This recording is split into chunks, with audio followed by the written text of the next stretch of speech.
আসসালামু আলাইকুম viewers, welcome to my channel moms cooking story থেকে চলে আসলাম আবারও নতুন আরও একটি রেসিপি আপনাদের সাথে শেয়ার করতে। আপনাদের সাথে শেয়ার করব ভিন্ন রকম স্বাদের স্বাস্থ্যকর এবং সুস্বাদু ও ছোলা ভুনা রেসিপি। এই ছোলা ভুনা রেসিপি আশা করি আপনাদের কাছে ভালো লাগবে। কথা না বাড়িয়ে চলে যাচ্ছি রেসিপিতে। এখানে আমি আমার পরিমাণ মতো নিয়েছি ছোলা বুট। এই বুটগুলো আমি 3 ঘন্টার মতো ভিজিয়ে রেখেছিলাম। এখন ধুয়ে ভালোভাবে পর্যাপ্ত পরিমাণ পানি দিয়ে সিদ্ধ করে নেব। এখানে ঢাকনা ছিদ্রটা আমি একটি লবঙ্গ দিয়ে অফ করে দিয়েছি, যাতে বুটগুলো তাড়াতাড়ি সিদ্ধ হয়ে যায়। এখন দেখে নিচ্ছি বুটগুলো কীরকম সিদ্ধ হয়েছে। দেখতেই পারছেন ভিউয়ার্স, খুবই ভালোভাবে বুটগুলো সিদ্ধ হয়ে গেছে। এখন পানি ঝরিয়ে আমি আবারও ধুয়ে নিব। এখানে একটি প্যানে দিয়ে দিচ্ছি পর্যাপ্ত পরিমাণ তেল, দিয়ে দিলাম 1 কাপ পরিমাণ পেঁয়াজ কুচি। পেঁয়াজগুলো আমি হালকা করে ভেজে নিব। এই রমজানে ইফতারে আপনারা খুব সহজেই এই ছোলা ভুনাটা তৈরি করে নিতে পারবেন এবং খেতে খুবই সুস্বাদু আর স্বাস্থ্যকর। এখন দিয়ে দিচ্ছি একটি আলু ও একটি গাজর আমি কেটে নিয়েছিলাম ছোট ছোট করে। আপনারা দেখতেই পাচ্ছেন সাইজ কিভাবে কেটে নিয়েছি। এগুলো একটু পেঁয়াজের সাথে ভালোভাবে ভেজে নিব। ইফতারের দাওয়াতেও অতিথি আপ্যায়নে এই ছোলা ভুনাটা খুব সহজেই তৈরি করে পরিবেশন করতে পারবেন। এতে আপনার অতিথি খুবই প্রশংসা করবে আপনার। এখন দিয়ে দিলাম 2টি তেজপাতা চিড়ে। এখন দিয়ে দিব পরিমাণ মতো আদা রসুনের পেস্ট। আদা রসুনের পেস্ট দিয়েও আমি খুব ভালোভাবে সব উপকরণের সাথে এগুলো ভেজে নেব, যাতে আদা রসুনের পেস্ট থেকে কাঁচা গন্ধটা চলে যায়। যারা আমার এই ভিডিওটি দেখছেন, ভিডিওটি না টেনে সম্পূর্ণ দেখার অনুরোধ রইল এবং ভিডিওটি ভালো লাগলে ভিডিওতে একটি লাইক দিয়ে চ্যানেলটি সাবস্ক্রাইব করে দিবেন প্লিজ। পাশে থাকা বেল আইকনটি অন করে দিতে পারেন, তাহলে আমার পরবর্তী ভিডিও দেওয়ার সাথে সাথে নোটিফিকেশন চলে যাবে আপনার কাছে। আর যারা আমার ফেসবুক পেজ থেকে দেখছেন, পেজটিতে ফলো দিয়ে দিবেন প্লিজ।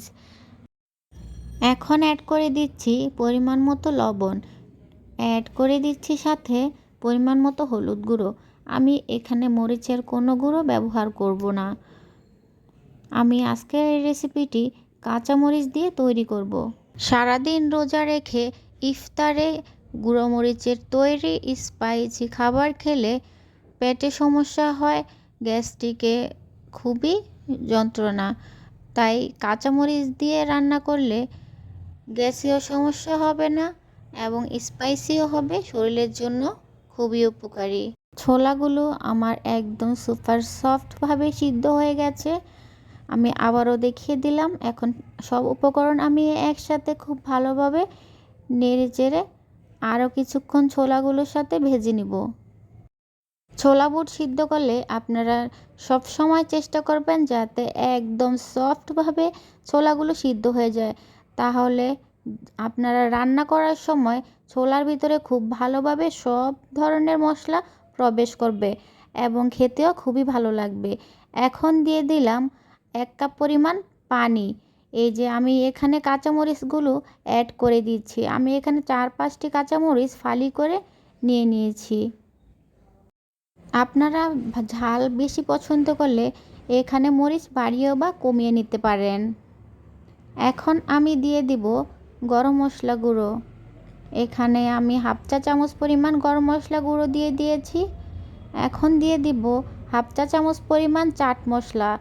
চাট মশলাটা সম্পূর্ণ অপশনাল, একটু চটপটা করার জন্য আমি এখানে চাট মশলা ব্যবহার করেছি। দিয়ে দিয়েছি 1/2 চামচ পরিমাণ জিরার গুঁড়ো।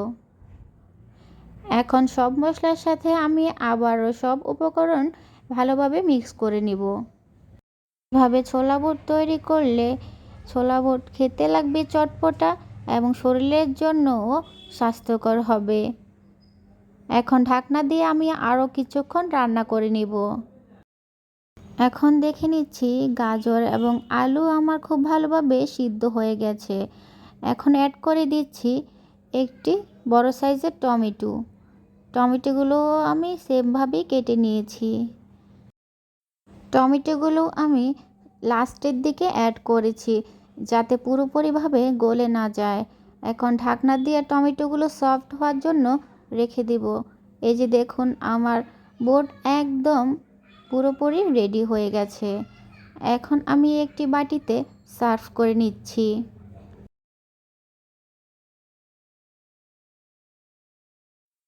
এখন আমি কিছু কাঁচা পাকা মরিচ দিয়ে ছোলা বুটগুলো খুব সুন্দরভাবে সাজিয়ে নিব। এটা সম্পূর্ণ অপশনাল, শুধুমাত্র দেখার সৌন্দর্যের জন্য।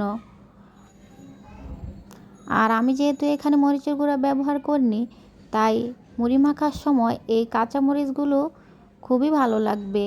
এখন দিয়ে দিলাম কিছু পেঁয়াজ কুচি।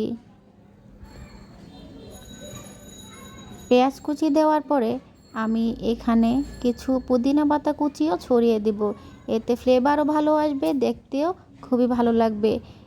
এভাবে সাজিয়ে যদি এক বাটি ছোলা বুট অতিথির সামনে রাখা হয়, অতিথি তো দেখেই খুশি হবে এবং মনও ভরে যাবে। এই যে দেখুন আমার ছোলা বুট একদম রেডি করা হয়ে গেছে। কতটা কালারফুল এবং লোভনীয় লাগছে দেখতে। আশা করি ভিডিওটি আপনাদের কাছে ভালো লেগেছে। ভিডিওটি দেখার জন্য সবাইকে অনেক ধন্যবাদ। আজকে এই পর্যন্তই। আবারও আসবো নতুন আরও একটি রেসিপি আপনাদের সাথে শেয়ার করতে। সবাই ভালো থাকবেন, সুস্থ থাকবেন। আল্লাহ হাফেজ। আসসালামু আলাইকুম।